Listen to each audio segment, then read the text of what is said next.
So, hi guys. Ngayon ipapakita ko yung sobrang tagal bago ko natapos. Ayan, so itong tawag dito ay bubble crochet bag. Basta something like that. So, yan, ganito siya. Tapos, nilagyan ko lang ng ganito kasi gusto nung um, client is may sling bag. So, ayan. Ito naman, hindi ko alam yung tawag ng crochet. Basta ginaya ko na lang yung lace niya. Pwede din siya sa ID holder. So, kung gusto niyo magpagawa, next year na lang. Hindi ko na kasi, baka hindi ko kasi magawa eh.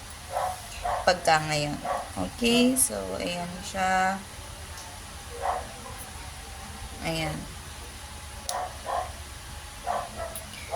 Tapos, bibigyan ko lang siya ng free na ganito kasi kakalala ko, friend ko yung client ko actually. And sobrang nagsasorry ako dahil natagalan yung pagkakagawa ko. So, at saka ito, magiging bias lang ako ng konti. Ayan. Actually, dalawa sila. Halos sabay sila nag-order din. Halos sabay ko lang din natapos yung mga orders nila. So, ayun, babulutin ko na. So, balutin ko muna to.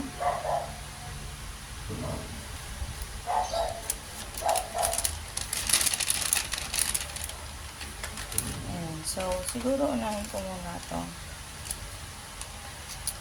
Ayan. Actually, item ko to eh. And my thank you card. Ayan. So, may nakasulat dyan. Saan nyo ako i-follow. At kung anong contact number ko. And a Gmail. Tapos, free stickers. Then, ito.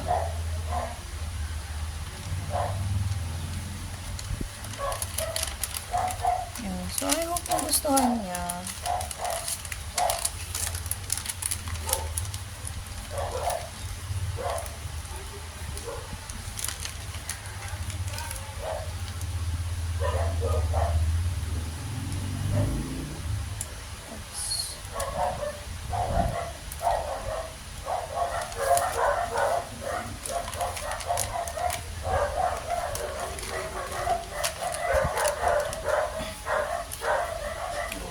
So, una ko muna itong babalutin.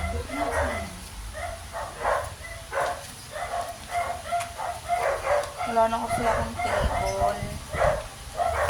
Nasira na yung table ko.